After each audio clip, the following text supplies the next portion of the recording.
We are trying to make these panels in an atmosphere of an informal meeting, dialogue, so to speak, chamber music. I would like to do it as informally as possible, and without further ado, to ask the first duet, the first partners to the discussion, which are Sir Oren2 from the United Kingdom and James Watson from the United States.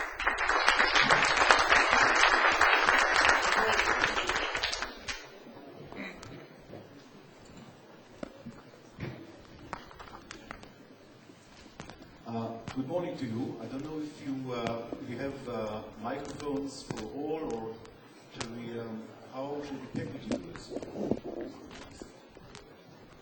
They're getting connected. It's a minute, and I'll introduce partners of the discussion. Sir Oren2 is the chairman of the Portland Trust, founder and former chairman of Apex Partner, and James Watson is the former president of the World Bank, former special envoy for the Gaza disengagement for the Quartet in the Middle East. And what I think we should talk about is economy and peace. What is the role of economy in peace? Can economy bring peace? Is economy a very imminent part of peace, of a peace process, of achievement of stability and peace? So perhaps I will start with James Watson and ask you about the more general role of economy in recent decades and its special connection with peace. Well, I think, as we discussed before, that one might get a look not just at peace from the point of view of the Arab-Israeli crisis, but start with the more general proposition of how we have a peaceful world, and then come back to the 12 million people in the region. And I think there are two things that we need to understand. The first is, as was mentioned yesterday, or this morning, is that our world is changing very profoundly at this time. We were used to thinking of the G7 as having 80% of the global wealth, which they had for some 30 years. And in the recent part of this decade, we've seen finally a shift where that is moving to greater economic strength, particularly in China and India. And in very brief terms, what is happening is that by the year 2025, the balance of the world will not be 80% for the rich countries and 20 for the 5 billion people that are outside it. It'll be much closer to 40% for the rich countries instead of 60%. And eventually you'll have China and India where they were last in 1815 and before that in 1500 with 50% of the global GDP. And that'll be a world of 9 billion people. The rich world, as we know it, will still be a bit more than 1 billion. So the thing we have to understand is that the world as we know it today, and the world indeed in which Israel grew up, where all the influence seemed to be the G7, is now changing dramatically as we sit before it in seeing this move eastward. And for people of my generation, it's very hard to get used to having new reactions and understanding that now when you talk about activities anywhere in the world and you talk about peace, you really need to be thinking of new players. And as was mentioned this morning, we've moved from a G7 now to a G20. And there are a couple of things in this that I think we should understand. The first is that there will be 2 billion people or so left out significantly in Africa. And that is a very important thing which is never mentioned. It's certainly not mentioned in the economic times of today.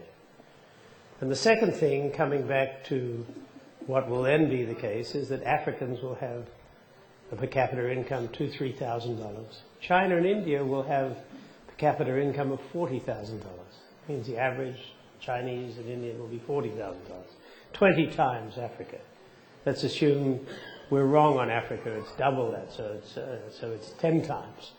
And way at the top will be the G7, will be $100,000 per capita. So the first thing you need to understand is that you have a very imbalanced world, and we're moving towards it right now. I would have said this morning that, as was mentioned by Javier Solana, I agree with him that if we don't fix the environment as we move along, and environmental considerations come significantly from this economic, we're all going to be in trouble and linked by that. But the third thing is, and it's a narrow point, is that in this part of the world, The Middle East. in the Middle East, we have 350 million Arabs, more or less at the moment. 100 million of them are between the ages of 15 and 25. About 5 million a year need jobs, generating jobs at 2 to 2.5 million a year.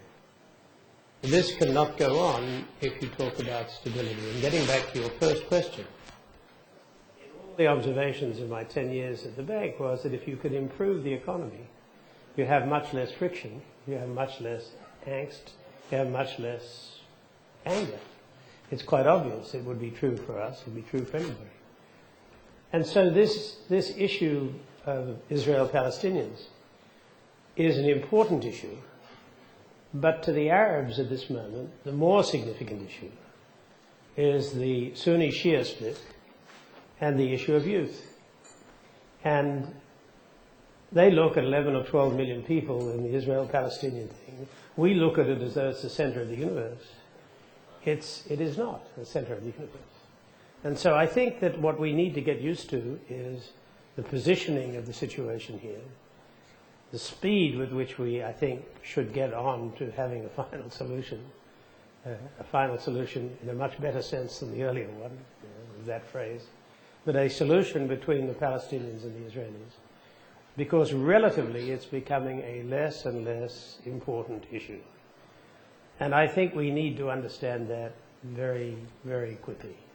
Yes, I will come back to that, but I just want to ask you perhaps, Cohen, practically, I mean, how can we do it? Is it possible to do it in the position that we are right now? I think it is possible to do it, and I think one of the things that I have seen and that was referred to in the speeches yesterday, during the years that I have been involved in a serious way in Israel business-wise, which goes back to 1993 and the beginnings of the venture capital industry, of which there are very prominent representatives in the audience, is the ability of Israel to make fantastic progress very quickly. Between 1993 and 2008, in 15 years, Israel became a major technology power. Now, if you had said to those of us who were starting out in those days with small funds that this would happen, we would have said it's probably too much to hope for. Israel's GNP is now 200 billion, más o menos, as they would say. 200 billion. Since 2000, it has grown very significantly. Palestinian per capita GNP has fallen by 34% since 2000, 34%. Unemployment in the West Bank was 25% in 2004, is now at 19%, heading towards hopefully 17%.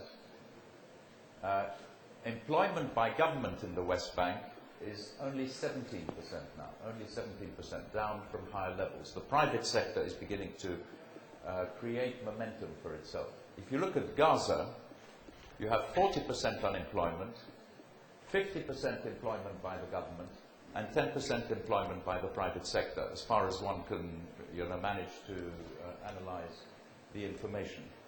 And what has struck me in the 7 years that I have worked with my partners at the Portland Trust, during which we have had an office in London for 7 years, in Tel Aviv for 4.5 years, and in Ramallah for 3.5 years. What has struck me is the importance of economics in trying to get to a resolution of this conflict. Why are economics important? The first point, of course, is that if people are feeling desperate and hard done by and live under intolerable, humiliating conditions, which is for many people living in the West Bank and Gaza the state of affairs, if they're living in those types of circumstances, it's very hard for them to arrive at a reasonable process and a reasonable conclusion. And a lot of Israel's efforts over the years have been at fighting the extremists rather than strengthening the moderates. And both Israel and the Palestinian extremists have tended to use economics as a weapon rather than a tool. on the Palestinian side, there was a rejection of the concept of normalization. If you make life better for Palestinians, you're a traitor to the Palestinian cause, you will not get as fair a deal for the refugees. And on our Israeli side, we've tended to view the weakening of our adversary, whether it be militarily or economically, as very much in the same basket. But it isn't in the same basket. The reality about poor economic conditions in the medium term and in the long term, and even in the short term, are that they do not help the moderates, they help the extremists. And so for 7 years now, we've been working through our offices on significant economic projects on the Palestinian side and the relief of poverty on the Israeli side. A $300 million loan guarantee scheme exists in the Palestinian economy now for small businesses. We're working on $1 billion affordable housing scheme. You may have read about it in the press, Rawabi. And there has been a very significant change, and I think that, Jim, you would agree, with the leadership of Abu Mazen and Salam Fayyad, you have Palestinian leaders who are interested in building a state and in living in peace. And I think part of the problem that we face is that if we focus only on a political dimension and ignore the economic one, we're unlikely to get to a place where you can have a reasonable compromise. But your partners there would be still the government in Palestine, or more and more private sector? The private sector. The government is supportive, and the Israeli government has to be supportive because you need access roads to the Rawabi development, and Israel has to approve them. But we're working through the private sector, and the reason that we have to strengthen the private sector is it's the only way to maintain sustainable growth and a stable society. Employment by the government comes with political strings, with grants, and is very difficult to sustain in the long term. Well, your experience, James Wolfson, in Gaza was not a happy one as far as, getting monies and raising monies, getting help. And what do you think, what were the main problems? What are your main suggestions for improvement? Well, it seems like decades ago, but there was a moment when there was optimism in Gaza, which was in the week following the separation. And we had greenhouses going, and we were producing, in a period of months, vegetables. And at a sufficient clip that you would have had the basis for an economic activity in agriculture. But in a short period of time, very sadly, these agricultural activities were impeded by political events. There was violence on the part of Palestinians against Israelis, and there was violence in response from Israelis to Palestinians. There was never a free border, not even in that first week or 2 weeks. Part of the problem at that stage was corruption. The one thing that I saw very clearly was that you could have Israelis and Palestinians working extremely closely together in corrupt practice, trying to stop trucks going across. And it was a tragic thing, but it happened. And if that sort of cooperation... You don't intend to say that corruption brings peace or whatever? No, I'm saying corruption cannot bring peace, is what I'm saying. Particularly if it impedes positive developments. And the tragedy was that escalated in a way that we've seen. And all the dreams of tourism and agriculture have collapsed, and then, as what Ronnie said, you now have hugely significant unemployment, and the employment that you do have is mainly governmental.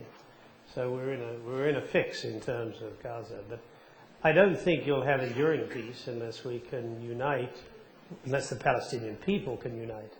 And when you speak of the leadership of the Palestinian people, we know that Abu Mazen has a limited lifespan. It's already gone beyond the official lifespan. And Salam Fayyad, I think, has come up with a wonderful 2-year plan saying that he will go ahead whatever be the political conditions. But Salam needs support too. And it's my hope that he'll be able to do something. But I couldn't agree with Ronnie more. I think the time is now. I believe that to be the case from my own experience. And I think the longer it goes on, the less good it is for Israel. apart from less good it is for the Palestinians. Yes, but there are almost these people, and you have been, hinting at it, saying that economic peace, the terminology that Bibi Netanyahu is using, cannot possibly be a substitute for peace. Yeah. I mean, perhaps it could contribute, but it should actually come after. The two sides have been, declaring readiness, to be partners also for the economy. The experience that we had in the World Bank was that if you could bring economic activity and hope to a people, they were much less likely to shoot each other and to shoot the country next door. And so we diverted a lot of our work to trying to create the economic activity in areas of potential conflict. And the result was that if you could build the per capita income, you had less conflict. And that's very, very clear. The problem that we've had here is that there's been an underlying conflict throughout all this. And the example is Gaza, where unfortunately we've had conflict highly visible so that you now have a constrained area, which, by the way, is a substantial part of the Palestinian people. So you have two governments and you have a constraint there, and you have hopes that it'll work in the West Bank.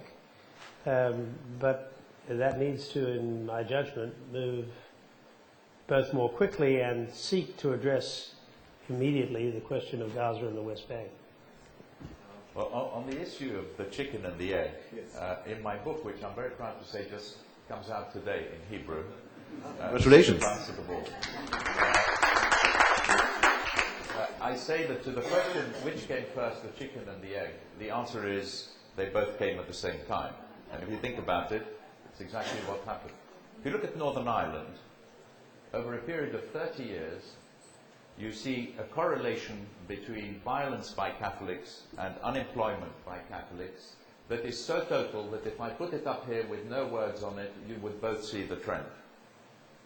The Irish Catholic unemployment rate in 1970 was 18%. In 2000, it was 6%. And I think that you have to view a peace process or a conflict resolution process as a sort of triple helix, where you have to get on with economics, with security, and with politics at the same time. And one sustains the other. If you have a rising tide of economic benefit in a society, it helps you through the difficult periods that you're bound to come across with setbacks in political negotiation. And the role of women in Northern Ireland was crucial. As the economic lives of families improved, the women became increasingly vocal. And so did the business community. The business community in Northern Ireland, whenever there was an attack by extremists who are determined in this conflict, just as in the Irish conflict, and they're not parallels, obviously, to derail any progress towards peace. Whenever there was an attack, like the Omar bombing, to derail the process, the business community spoke up with one voice and said, look, don't retaliate to the government. Don't retaliate. It doesn't make sense. This is designed to derail the process, not to help it. So I think it is crucial to do it now. But the question is, can you learn from the North Ireland experience in the case of the Middle East? Comes when you look at surveys, public opinion polls, and so on, which show you that the Israelis do not really, I think, the majority want peace as such, not in the Kantian terminology, philosophical terminology, but they want really disengagement. They want really, to build a high wall around themselves, to have borders, and finally have borders to our own state, and let the Arabs or the Palestinians, whatever, they are behind these walls. Yes. So the question is, this is a totally contradictory, thesis to what economics are just suggesting in terms of, cooperation and so on. No, they want not disengagement, not cooperation. It's not contradictory, because I don't think you need interdependence between the two economies for the Palestinian economy to do well. The Palestinian economy has a literacy rate, the same as the Lebanon, and the same population, 97% literacy. If If you go to Gaza before the closures, and if you go to Ramallah, where I was a couple of days ago to meet with Prime Minister Salam Fayyad, the one thing you notice is the kids in uniform with satchels on their back. 97% literacy. GNP for a population of 4 million, the Palestinian economy is 4 billion, basically, with other grants of 2.5 billion. In the Lebanon, it's 29. And the trade with Israel could be helpful to them, but it is not crucial to them. It's not. You mean you're talking about economy coming from outside, not cooperation between the two sides? No. And so I think you can. I think it is healthier. There is a very high level of dependency today. 80% of Palestinian exports go through, go to Israel, basically, and most of Palestinian imports. But it isn't a necessary condition for growing, a sensible, sustainable economy with a decent rate of growth. The Palestinian economy could grow 10% a year for 10 years without any trouble. The difficulty we have, and this is what Jim came up against, and we've learned from Jim's experiences at the Portland Trust, if you try to get the Israeli government to release the security constraints on the Palestinian economy, which would no doubt have a very positive effect, it's very difficult to get it done.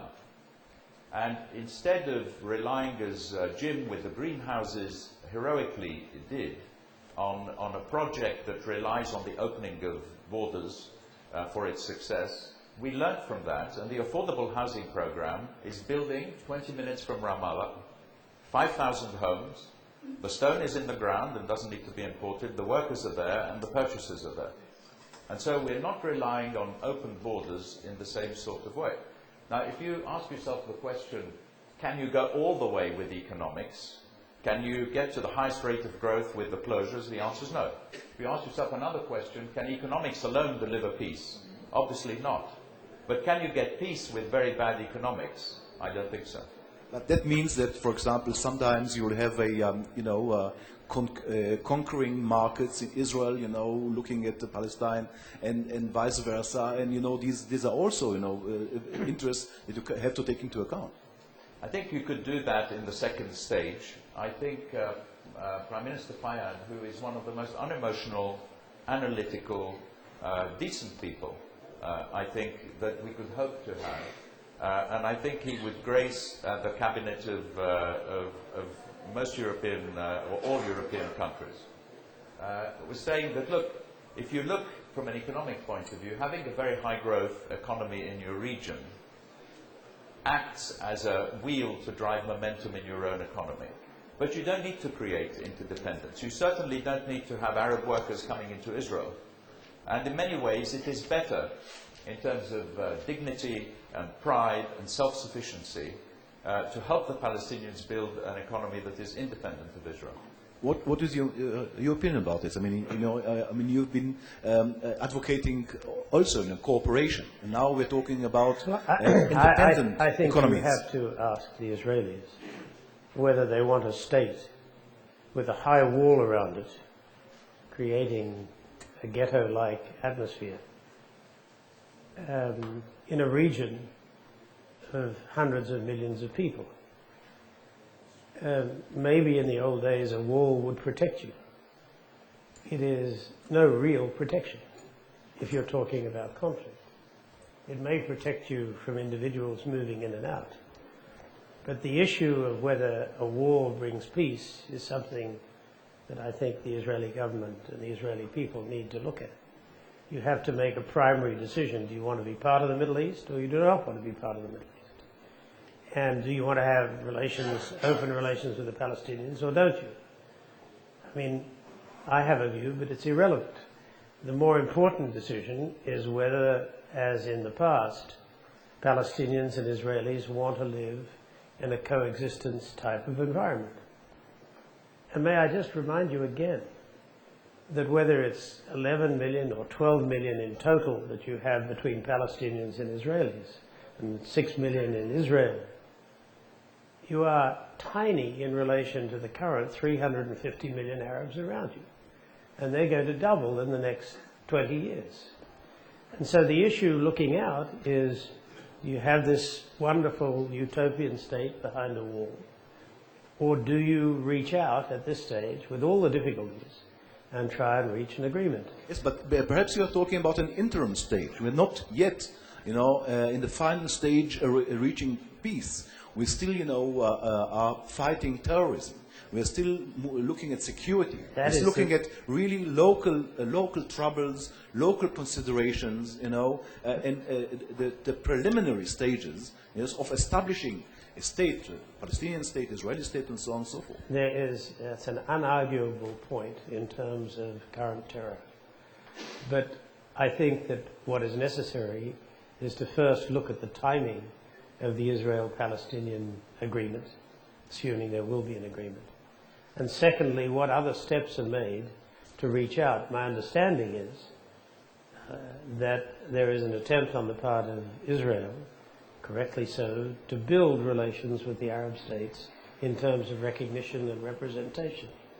And maybe the wall is there at the beginning and there's a strong, I think, defense argument for having it. But I think simultaneously it's really important for a mindset in Israel to recognize that the wall built around you does not solve the problem. There is a need, in my judgment, at the same time, to have an outreach to the Arab community, as well as, by the way, a response from the Arab community to the Israelis. It can't be done alone. And that is a question, I think, of your government and the Israeli people deciding at what pace you want to do it. And I just worry a little bit that if the wall is there and there are no Palestinians coming in, that there will be a moment in time where people think that you have created Noah's Ark. Yes, but the question is also timings. We are now, we're talking at the beginning, the outset, or the beginning of what you said about the growing instability in the world. I mean, we are now perhaps recovering, perhaps not, from an economic crisis. I mean, is this, do you think, an opportune time, to think about the future, or should we protect what we have? Well, looking at a world economic crisis. There are innovations, such as Ronnie's doing, to build connectivity between the Israeli and the Palestinians. And I think there's not enough time to go into it, but there's a huge technological advance in Israel. There's literacy in the Palestinians. They've lived together for many years before, some years ago, in some sort of peace. And the thing that I have been concerned about is whether we are looking simultaneously at the short term and the long term. And I think there is a lot that we need to be considering in terms of not just the short term of the wall and security and splitting the West Bank, but also looking at how we build between these two peoples, which again, I repeat, is a tiny part of the region, some form of coexistence. Would like to add Yes, to that? I'd like to respond to that. I don't think peace is an event. I think peace is a process. We've had peace with Egypt. What are our exports to Egypt? I think $450 million a year through qualified industrial zones. Jordan, we've had peace for quite a long time also, about $300 million of exports. I think it's a process. You start it, I think qualified industrial zones, industrial parks located on the border. There is one in Jenin that is being set up now, so that cheap Palestinian labor relative to Israel does not have to move into Israel, could just go into a qualified industrial zone on the border of the two to work. Those types of projects will give practical results, and when the practical results come through, you'll begin to find that the popularity of the peace will increase. So I think if we take it step by step, if we can manage to use economic momentum to arrive at a political peace, which no doubt will leave both sides feeling that they didn't get everything that they wanted. But there is a desire for peace on the Palestinian side now and on the Israeli side among a majority of, of citizens on both sides. I think we have to seize the moment for one very simple reason. 20 years from now will be a lot worse for both parties. Let's talk about now. Let's talk about the world crisis. How are we on this map of the world crisis? Are we getting out of it? Can we use it? Is it by time perhaps to wait and see what happens in a year or two? I think, as Jim said, I think we're well positioned because growth has moved east. We're in a time zone that is closer to the East than European countries are. The efforts of the Israeli government to create a financial center alongside the technology center in Israel, I think are highly commendable here in Israel and are, in my view, I was going to say likely to succeed. That's my perception. I think they have a very decent chance of success. Israel has come through this crisis with a banking system that's in better shape than European or US banking systems. It's got a positive balance of payments. It's got very reasonable budget deficits. It's got $65 billion worth of reserves, not all in dollars, and it's in good shape to benefit.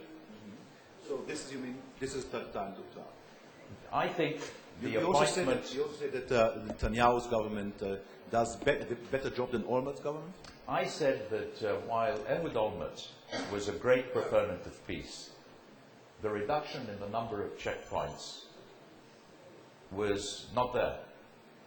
Since Bibi came to power, you have seen a significant change on the ground. Now, Palestinians are not sure whether this is just a flash in the pan or whether they, the military presence can be made felt again in a month. But Bibi has certainly acted on the ground, and I think that the appointment of Mitchell is extremely significant. Mitchell came to Northern Ireland, I don't know how many of you know this, initially as Bill Clinton's economic envoy. He did not come as a political envoy. He started off as an economic envoy, trying to improve the lives of the Irish, the Northern Irish. And from there, having built the trust, behind closed doors, he engaged in political conversations that led to a peace process. And I think we've got to seize the moment of Mitchell being in place, of Fayyad and Abu Mazen being in place, and of Israel being in the strong economic position that it is, seriously to seek a peace. Would you agree with that? I do, completely. So I thank you very, very much. Economy and peace. On this more optimistic note, thank you very much.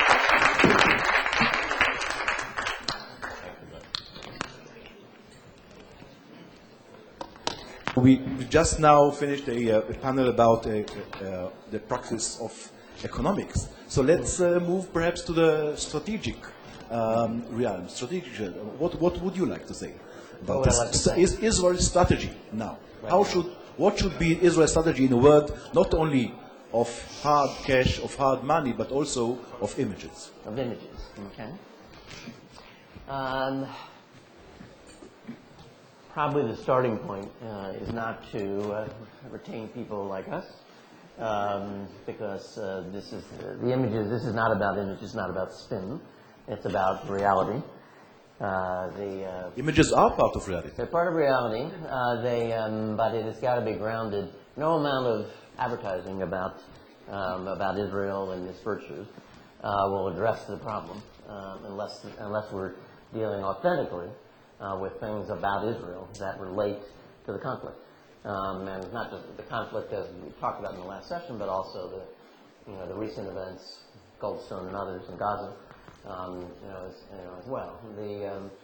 I think without reacting so much to each conflict, the key is to start with one, believing in your own country and its qualities, and thinking about how that relates to this, and also keeping in mind the long term in terms of what's genuine in the interest of the country, and I think as well thinking hard about the internal political play that ends up communicating for Israel things that are actually different than what Israel's policy really may be.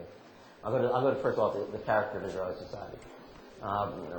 Research we've done for the Israel Project, and I should say most of what I know comes out of the work that I've done for the Israel Project, but I'm not speaking for them. I'm speaking as an individual citizen on this question, is that the fact that Israel is a diverse country, a country with rule of laws, that its press is vibrant and people are criticized and there's transparency and people with corruption go to jail, the fact that Arab citizens, Christian Muslims, have rights, served in Knesset, is a critical part of the society, and it's one of the strongest things Israel has to say about to the world is how unique this country is, and those qualities are part of what gives Israel standing and it's not just in Europe or the U.S.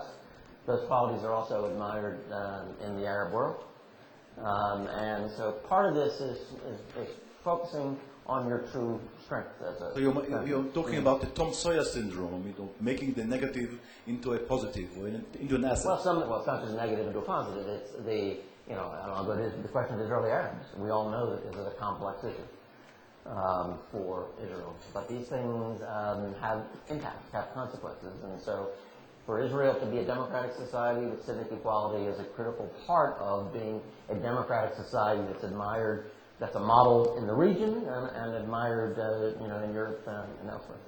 And the others on the peace process. But we'll talk about it. But Maurice, do you think it is possible, today in the world of today, in the media world of today, in the strategic world of today, to market, a product like Israel? I would never use the word market and never the word brand or product regarding a country, and particularly a country like Israel. I think it is irrelevant, it is wrong. Obviously there are some methods and there are techniques that we can use in order to make our position clear and well understood by everyone, but to use the marketing technique regarding a political issue like Israel and the war and the peace and the future is something for which I have a real profound rejection. When it comes to Israel, first I have to be very cautious because I'm living in a comfortable situation outside Israel. I'm not part of the country. I'm living in France and traveling. I have a nice job, and obviously to come and to give lessons and lectures and to tell people what they should be doing is something which is relatively easy. But this is why you're here. No, and I will not do that. I'm here first because I love this country, and I'm here because if I can help, I will do it with my heart and a lot of very good feelings. When it comes to Israel, you have a situation which is very complex, which is not comparable to any other situation in the world, including what happened in Ireland or including what happened in the other region of the world, because there is one ingredient which is the passion which is there and which goes beyond reason.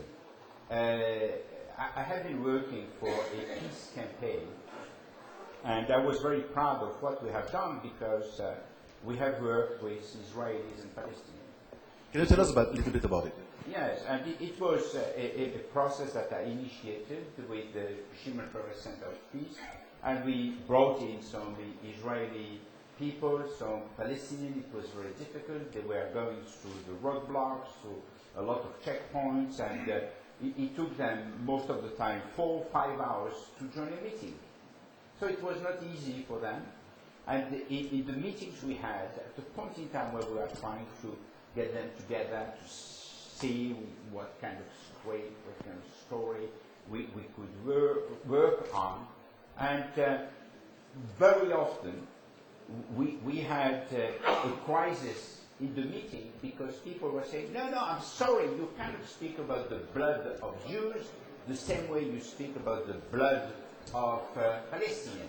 Our blood is much more difficult to bear.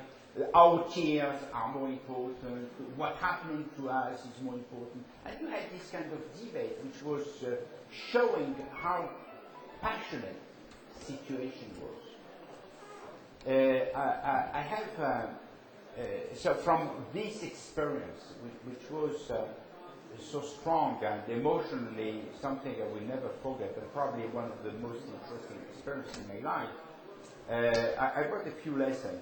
The first one, I'm sorry, Ronnie, there is one thing, and only one, on which I will disagree with you. which is that peace is a process. I think post-peace is a process. Peace should not be a process. If you look at Anwar al-Sadat, he has not built a process.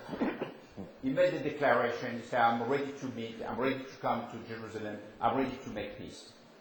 That was clear, strong. Obviously, the situation was much easier because it was getting back Sinai for him and building a kind of peace, but he paid that with his own life.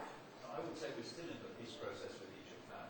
Yes, but I agree on that, fully. And we are still in a cold peace process. Very cold. There is nothing warm. There is no love.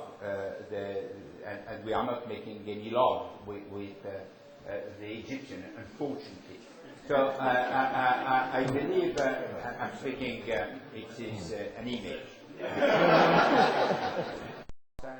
A lot of things. And if there is something which has not given any justice to Israel, is the fact that the point of view of Israel has been always either not articulated, presented in the best possible way, or it has been caricatured. And at the end of the day, when you look at the public opinion of the world, and including in what's going on in the United Nations, etc., there is no grip on the position of Israel, because Israel is always reacting. And if there is something in terms of strategy, and we cannot let people go burning our destiny. And we have to make decisions and make those decisions known. If there is something on which I fully 200% agree, that we have to seize the moment now. In 20 years' time, we will have more Israeli Arabs in Israel, or maybe not 20, but 30 or 40 years, history there, than there will be Jews. So if we want peace, if we want a country, if we want a Jewish country, we have to take action, we have to make proposals, we have to take position, and we have to make this known, and we have to take the initiative. Okay. Let me ask you about this strategy. I mean, the people, many people, not only Muslims, are saying we are reacting, we are childish. For example, the reactions to the latest Israel-Turkish crisis, the reaction of our foreign minister and others or whatever. No, we should take the initiative and develop a strategy. What kind of strategy? Well, the key is strategy. I mean, you're absolutely right. This is reacting. I think we're agreed on this point. I mean, I think there is a sense of the combination of economic growth, the lack of suicide bombers, in some sense, the success, short-term success of both Lebanon and Gaza in terms of rockets coming into Israel.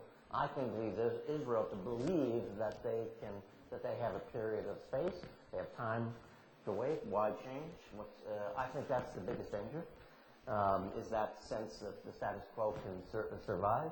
The worst outcome, I think, for Israel is the status quo. They need progress. I don't know.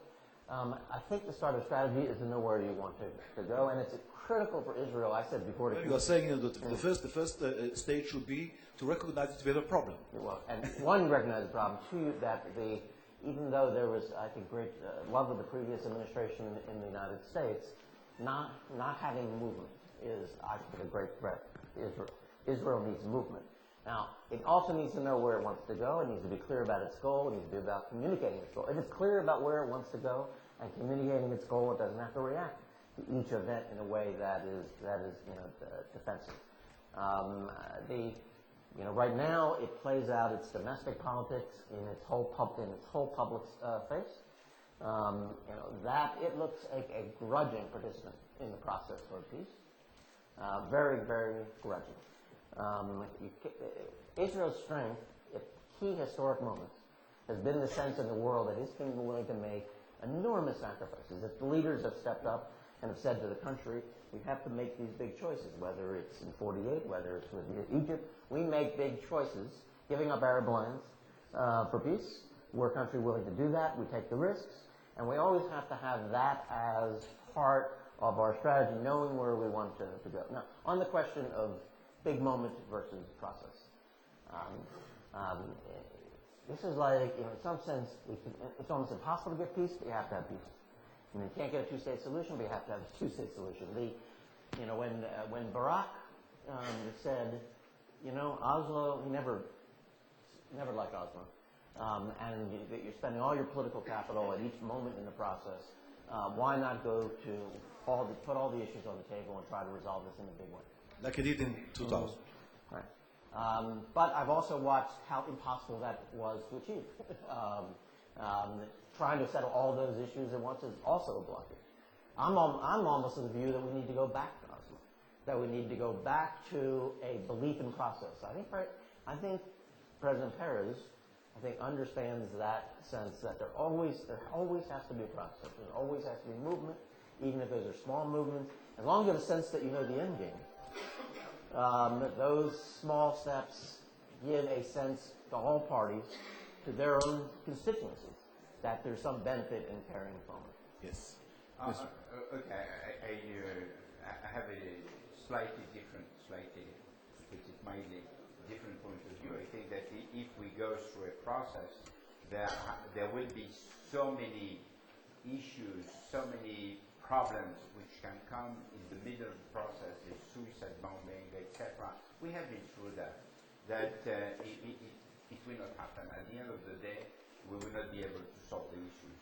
I think that we need to have a very bold move, and then creating a situation where the world, the entire world, see that we are serious about peace. And the problem with Israel is that the world, as we are, we have many, I say we, Israel has many qualities, that democracy, a country which is very strong, very brave, etc. People say, yes, but what is said by Mr.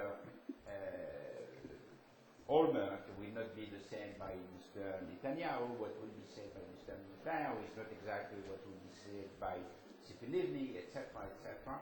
And people are watching what we are doing, and they are watching what we are saying with some distance, and they don't believe that there is a strong, bold move because we are cautious. And they think that we have to say what are our objectives, what do we want to achieve, what are the goals, and to bring the people to the table. And if they don't come, then it is their responsibility. If they refuse to come, if they refuse to negotiate, then they have to react. And the problem is that with this small negotiation that you have to watch, it's very interesting. It's 6 hours reportage on Channel 4 a few years ago on the peace process and all the missed opportunities. And you will learn a lot, notably on the issues of negotiation. And you see, for example, Arafat saying, they have accepted that, now you go for something else. And Eichmann was saying, but they already have accepted what you said. Go back, they will accept more, because there was no line. And I think it's very important that you put the common table, say, this is our peace, are you coming? And if they react negatively, then the world will be the witness of their reaction, and we will have the world on our side, which today we have not. European Union is hesitating, it is divided. There are some countries who are in favor, some countries who are not. The US, we see that there is a change, and we have not the unconditional support that we had with the Bush administration or even with the Clinton administration. And people will get tired of this issue because this issue is poisoning. And there is a lot of people who are saying in the world If there is terrorism, if there is bombing, it is because of the Middle East process. Yes, but let me ask you, you're talking mostly about diplomatic channels and people who are doing it, leaders and their own people in the Foreign Office and others. I mean, is it not advisable to show more that what you are doing, for example, I'm not speaking about doing it in behind No, closed of course, but this is not my task and this is not my skills. I'm speaking, say it publicly. Like Anwar Sadat said it. He was not behind closed door. He has not sent a letter. He has made it an announcement on TV, which was very public, and everything was already there. And he came to Jerusalem. He spoke to the Knesset, not exactly what people would have liked to hear, but he has been open. And I believe that as Israelis, and because of our strength, we have to make the first move. Well, look, my preference is to have bold leaders. I want bold leaders. I work for Nelson Mandela. And there are leaders who take very big risks with their own people, big risks, have big vision. They know there were certain principles that couldn't be compromised. One person, one vote was not something that you could not start discussion until there was a granting of that principle. So there are certain principles you establish, but around that, willing to take great risks. And I watched him at war with his own people, more with his own people, than the apartheid regime, in order to bring the change. So what do we do? We have to deal with that reality. What do we do in the context where we don't have a Sadat? For sure, President Abbas has shown none of the qualities of Sadat, even if he could. And there's lots of evidence that Hamas has been delegitimized in the recent conflict. But the Sadat should be Israeli. I'm for both. I'm for both. bold Israeli. You need to understand the moment. I made the point at the outset. I said, understand our long-term interest in addressing this. I don't understand even short-term. If you have the view that the Prime Minister does about Iran being an existential threat to Israel, how can you not move on the Israeli-Palestinian front on your own terms, not pressured by the U.S., on your own terms, to create the conditions for addressing that? And if you think about the 20 years of self-interest or the 50 years of self-interest, how can you not? How come there is not a bold leader willing to say, I understand this moment? Bold leaders understand their moment. This should translate into it. Now, our challenge then is, how do we develop a strategy absent our desire for the bold leader? But maybe we are underestimating those who are facing this issue. I don't know. I know that Israel has been able to do some incredible things in all the disciplines, from fighting for its own security, for your own survival, to transforming the country into one of the most advanced countries, building democracy, which is something which is making the pride of many people. So I believe that there are in Israel people who can do that.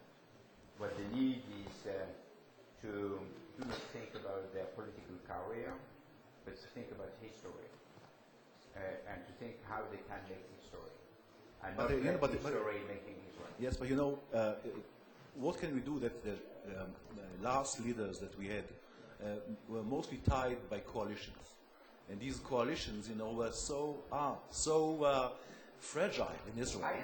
That, no government in Israel has had the 4-year term. There is a majority of Israelis who are in favor of peace.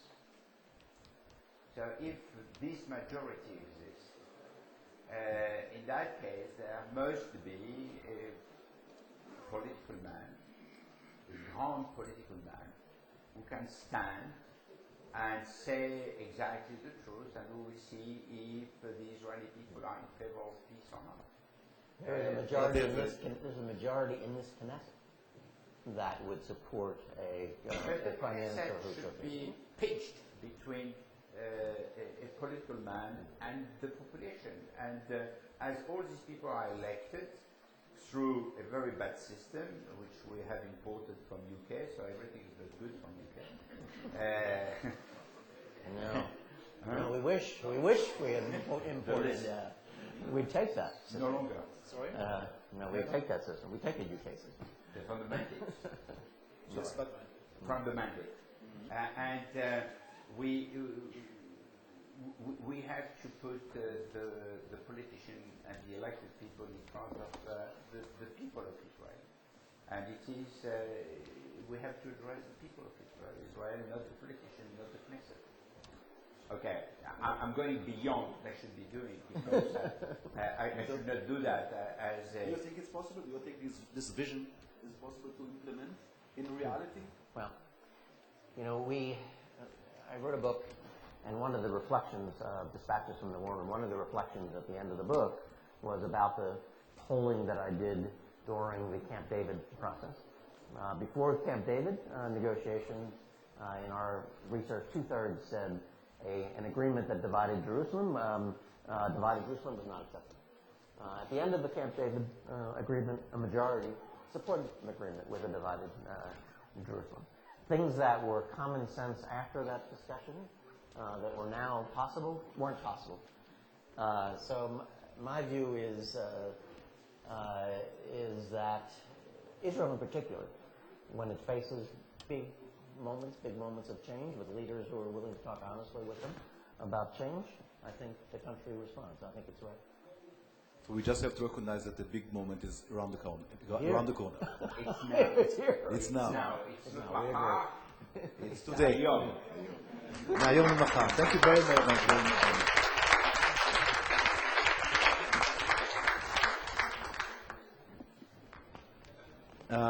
And now with our third and last panel, we really move into from today tomorrow, and we are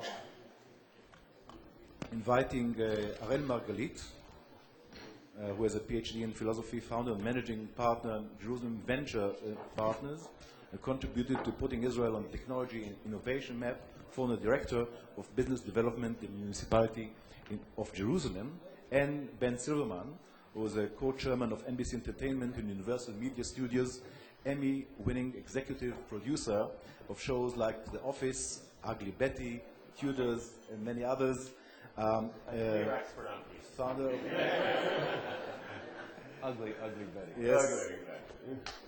And has now ventured a new company, which you will tell us about, Ben. Now, tell us first about the new project that you are dealing, moving from old media, television, to the new media. Well, I think as obviously having Mr. Greenberg and Mr. Levy up here, representatives of institutions, one extra political, one not even close to political, but the consciousness that we all bring through our businesses around the topics that are primal to us as human beings, individuals, and members of our own states, plays out across the world in media. And we're seeing and sensing a shift in how media is delivered, the power of technology driving change in media. This country, and you can speak to it as an expert and one of its pioneers in embracing technology, and where that technology and the new media are going to maybe be components of this process and components of the democratization of the conversation.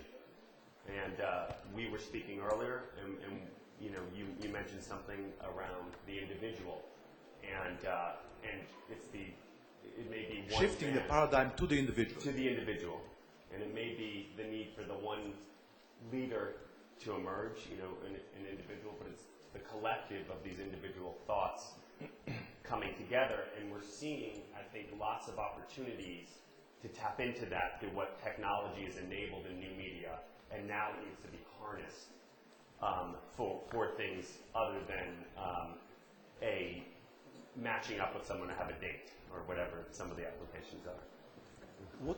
What does it mean? I mean, this shift of the paradigm to the individual, from technology, from community to the individual. Well, I find it a bit awkward just to talk about media without connecting it to the previous conversations. So maybe I should. So I want to relate to something that Sir Ron Cohen said and to something that Morris Levy said. One is that Israel can make changes in a very quick way, that things can change here very quickly, that the startup fever is probably second to maybe only one country, which is the US, and that when we put our minds to something, we can make a difference. And I want to bring it in the context of what we built over the last 18 years, and I see here other pioneers like Chemi Perez and Rami Kaddish and Oni Petrushka, which are all partners of mine in different deals, and of course Ron Cohen with Apex.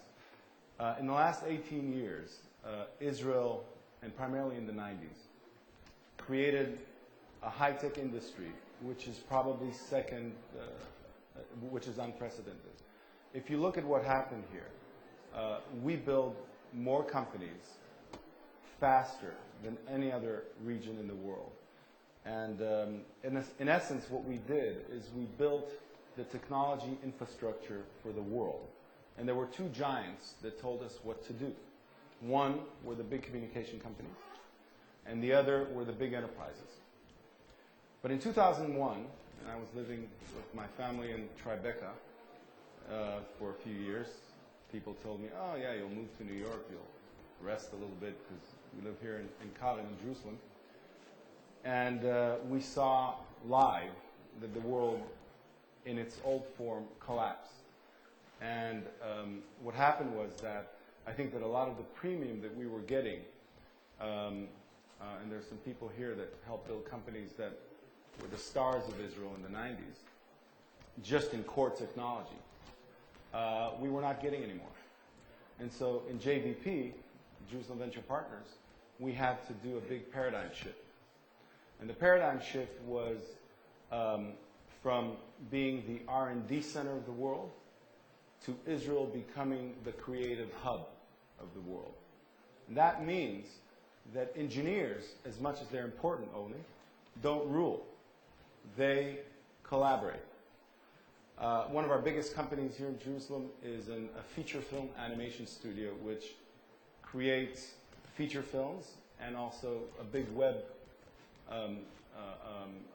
animation startup. And if you think about it, animation is not created by an engineer alone. It's not created by an artist alone, and not a storyteller alone. It's really the coming of these three disciplines together to create something new, an application. And I think that in a way, moving away from the security, technology, sort of macho kind of images that Israel has been portraying, and we have Dr. Ruth here, The most macho. which inspires us to think differently about dialectic processes. I think Israel has a chance and an opportunity to build some of the most significant companies in the world by marrying disciplines. So you're taking the people not only about how to tell a story, but you're saying that the story itself is a new story. It's a new story. I mean, and think about it. I mean, and we need to think of ourselves less in terms of just the country, but more in terms of our tribe, because our tribe has been busy telling the story to the world in Hollywood and in France and in New York and connecting to people like Ben and others is really our opportunity. And I think that process, and you know, and we're doing it here in Jerusalem. And by the way, we have in some of our companies, we have 10 companies in the old Mandate building that overlooks the old city.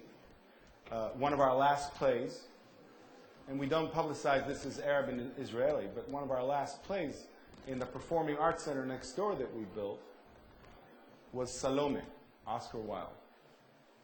Your son was important in that process. And the star of the play was Clara Khouri. Clara Khouri is an Arabic actor which played in The Syrian Bride. And the male star was Rav Baruch Brenner, a rabbi who played John the Baptist. And there were Arab and Israeli. It was just amazing. And the power of that play, we didn't publicize it's Arab Israeli. It was just people who live here and work here and That's one of the things we have in Jerusalem that a lot of the visitors don't realize because they watch too much CNN. There's a lot of collaborative processes that are going on that are not necessarily celebrated. And so some of these things that are happening have, and I'm not for division. I don't think division is the piece that the left was selling to the rest of the country in Israel. We'll build a wall, and then they won't bother us anymore. Let's build it. We did this in Gaza. Did it help? No. So I don't believe. I mean, walls were important in 2002 when you couldn't go out at night because you didn't know what would wait in the cafe. So it was important. But I think that right now, and we're working with a bunch of Palestinian and Arab leaders, there is something that the political leaders don't always understand. What we need beyond just the initiatives themselves is a narrative. And that narrative speaks about Israel in a way which is new, more open, just like the way we do business. If we think of some of the political relations with European countries, it's not that great. If we think of the business relations with European countries, it's going very well. Yes. Ben, can you relate to this kind of new stories, new ways to tell stories, the new stories, new narratives?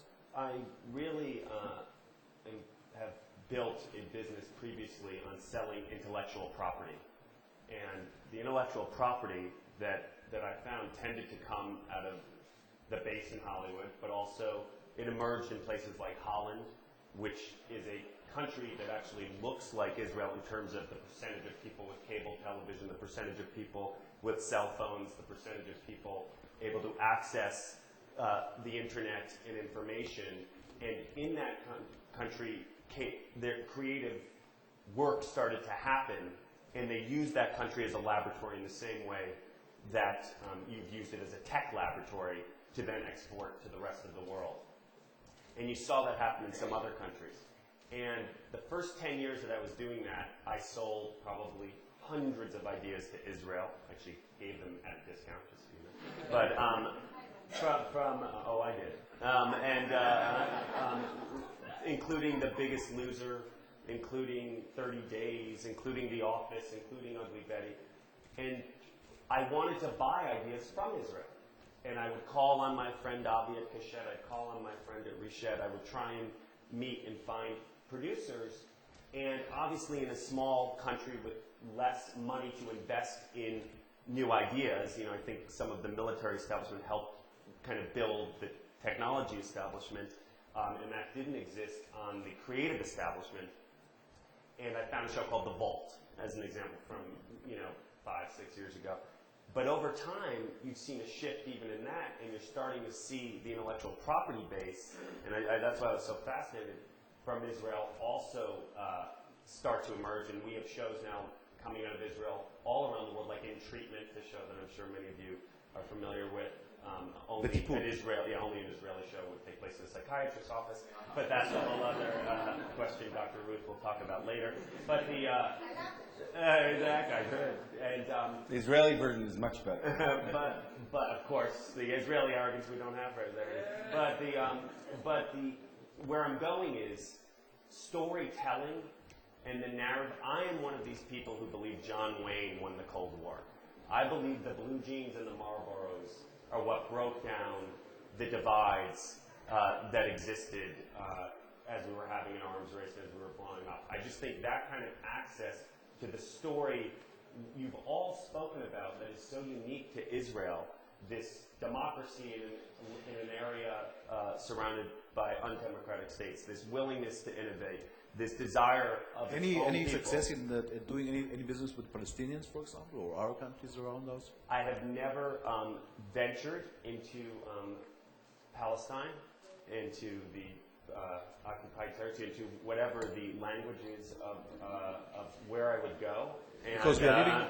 And I'm happy that call it the West Bank. The West you don't Bank. want to call it Judah. Exactly. I'm not sure which tribe. Well, because we are living in a. But I push these stories. I'm going to give one example of this. My godfather, you were in Tribeca, my godfather was murdered in 9/11. He was in the World Trade Center. And I met, immediately following, two French boys who came into my office in LA. I was an agent at the time for a company called William Morris. And the Naudet brothers. The Naudet brothers had been following a young rookie fireman and his company. And they came into my office and they looked so wide-eyed, they looked, crazed. This was a week or two later. They said, "We have footage. We have been following this family of firemen for the past 6 months in the story of this one rookie, and we were in the buildings. We have all the film of all of what happened there, and we are wanting to put together this documentary. We need help. How do we do it? What do we do?" And so I built a plan for them. It's an incredible documentary, The 9/11 is the name of the documentary. And I put it together, and I made CBS air it commercial free. I wanted it to have the broadest audience possible. We developed awareness because I really believed and was watching around the world. This was caused by, they self-bombed themselves. This wasn't real. It's all computer imagery. This isn't something that actually happened. And I'll be quick. And so around that, I thought, how do I get this to the rest of the world? And so I started to move that film into every market I could, and I would ask everyone just to follow the same rules that America had followed, air it without a commercial, and at the end just run a scroll if anyone wants to donate to any victims of any of these processes. I could not get anyone out of the Arab world to air the documentary.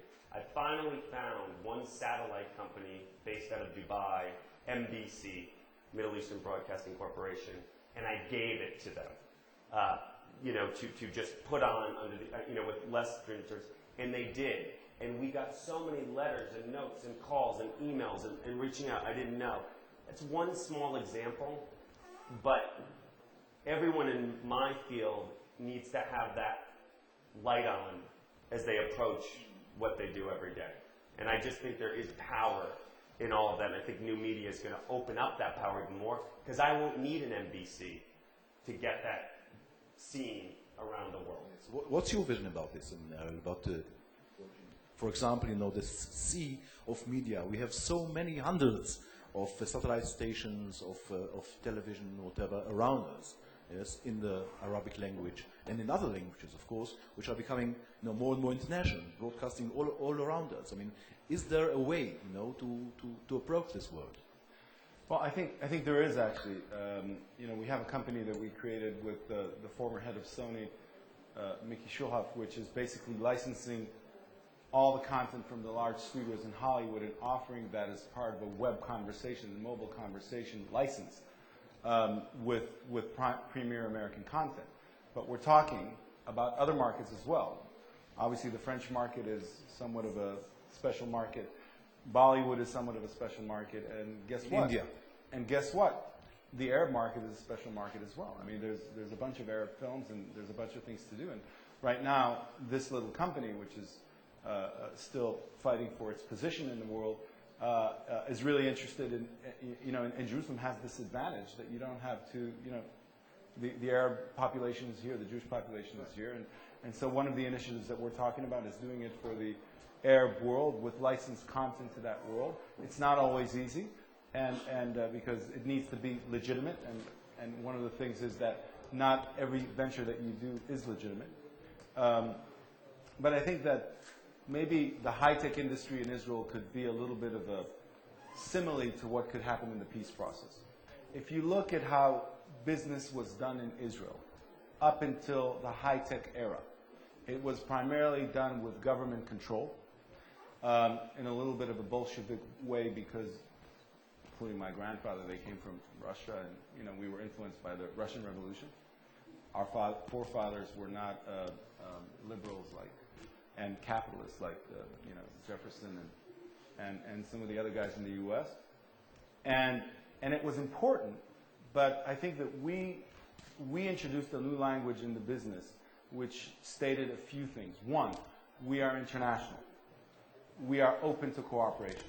Two, we don't, we're entrepreneurial. We can create something out of nothing. Three, we do things quickly. And I think that, and we did create a big technology hub here.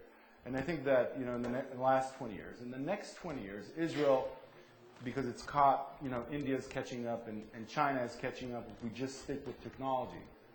And we need to define our leadership proposition in a different way. And that leadership proposition is creativity. It's not just about technology. If you look at Lahakat Batsheva dance company, they're not technology. They're leaders in the world. If you look at the film industry in Israel, we have some people here. I mean, it is strong. It is interesting. Yes, but for this purpose, you But need... just let me... Sure. So I think the thing is to define our position broader. And I think that the same thing will happen with leadership. Yes, but There's a new breed of leadership, I think, that will come into the political scene in Israel as well. Because you cannot have a people. I don't think there was ever in Israel a situation, there were so many creative people on the profit and non-profit side, in every place you look, with no central, interesting narrative. I mean, I've never seen we are a country which, on the broad sense, it's very important to be pessimistic. But in our own four walls, and everything that every one of, probably these people do here, people think they can change the world. And something about this entrepreneurialism, and something about this openness, and something about the idea that when you do a venture deal, you first of all put the term sheet, and then you negotiate the details, needs to come to the political realm. And I think a lot of us Israelis have had it with people that are very talented, but are not moving. And I'm not saying it's easy to move in the Middle East, but we can sure try. But this was exactly my question. I mean, how do you get into and influence the political realm? Because the people who do politics in Israel are the politicians. I think that... They are the regulators, they are politicians, I think, officials, talking about the clerks. media and talking about different initiatives, I think that a lot of people are influencing different areas, including education, including the Galilee, including the Negev, including Jerusalem, including poverty, including, not accepting the government's standard of doing something about it. So, this could expand. What do you say, Ben? You're talking about also interesting, the government in doing also the kinds of things that you are doing. I mean, internet sites. I mean, Obama's revolution, and Obama presidency is, thanks to the new media in America. He absolutely tapped into and utilized the new media in a way that the new media wasn't available to be utilized the way he utilized it in previous campaigns, but he tapped into it in a way his opposition couldn't even touch. And I think you can do that. I like what Maurice was saying, but you can't call it a brand, you can't call it a product, because it's totally different than that. But you absolutely can talk about the narrative of what is going on there. And it's so important to make sure the person on the street understands that narrative, because to me, as I look at it and read about it, I'm always shocked about the disconnect. And I see that disconnect even among Jews in LA who don't see, the reality of what's going on, or the fact that as I enter this country and I go and meet, I'm very, lucky, I have a VIP guest, so I got to go through a different door, I guess.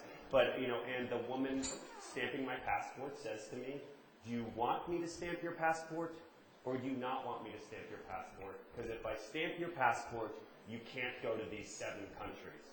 And before now on the other side, I'm a peace-loving boy here, conditions of entry and declaration of starting point, and I'm not even allowed into your country with your stamp.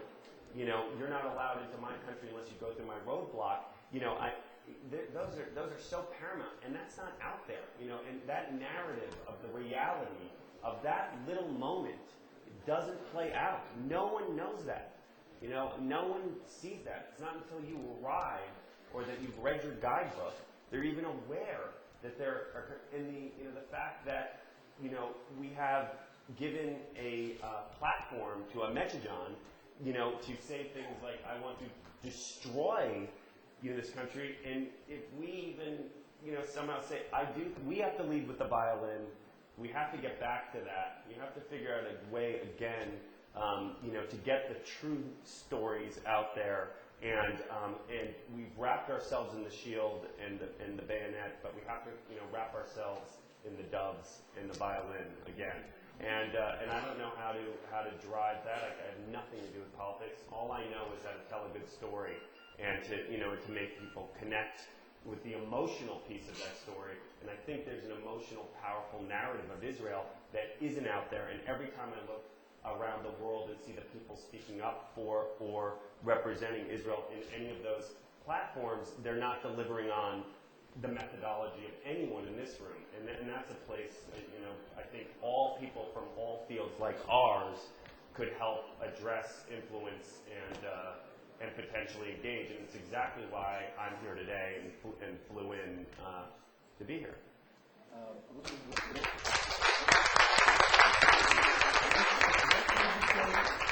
Also to change our own story, our own narrative, the Israeli narrative. Well, I think a lot of the pieces of the narrative are already here. And I think that I'm a big believer in leaders as entrepreneurs. Often you ask, what is a great leader? A great leader is like an entrepreneur that repositions the product in the market for his own people or her own people. We're thinking about Elizabeth I. So I think that a lot of the ingredients in Israel exist. We are probably the most exciting country in terms of being able to create initiatives and companies, economic initiatives. I mean, people are talking about the division between the rich and the poor in Israel, but I've never seen a country where people who have made it care about the other side of the street and have compassion like we have here. And I've never seen so many initiatives that almost all my business partners and friends are involved with. So I think that a lot of the things exist. I think that in Jerusalem, I have to tell you, with a few Palestinian business leaders and with a few Arab business leaders and Israelis, for us to do a few things, just a business venture, and let it be, successful more or less, I think it has so much power in terms of signifying to others what can be done. Not because we're going to change the world with our little company. Maybe we will. It happens once in a while. But because that in this place, especially in a place like Jerusalem, and I always will sell Jerusalem, it's it's the only place where naturally the mindset. Huntington wrote The Clash of Civilization and foresaw what happened in 9/11. Well, in this place, in Jerusalem, civilizations could heal. And I think it has a major effect. With a small venture, it could be a show, it could be a little high-tech company, it could be a business park that we're creating in the center of town. Whatever it is, I think that it needs to show the political leaders that, there's a way, if there's a will. So, anyway, I'm optimistic. Yeah. New venture, It is, but I see the clock going, but before I pitch myself, I've heard Jerusalem pitch, I've heard the new book pitch, I'm buying it right now. Exactly. You can just put your new business in Jerusalem. Exactly. That's the next thing. But I do think we can all shine a light, and that's what I'm trying to do every day, everywhere I go. And I'm in media because I want to be able to reach millions and millions of people through great stories that maybe do something beyond the narrative that exists within those stories. And I think that's something we can do. Thank you very much for all the work. Thank you very much.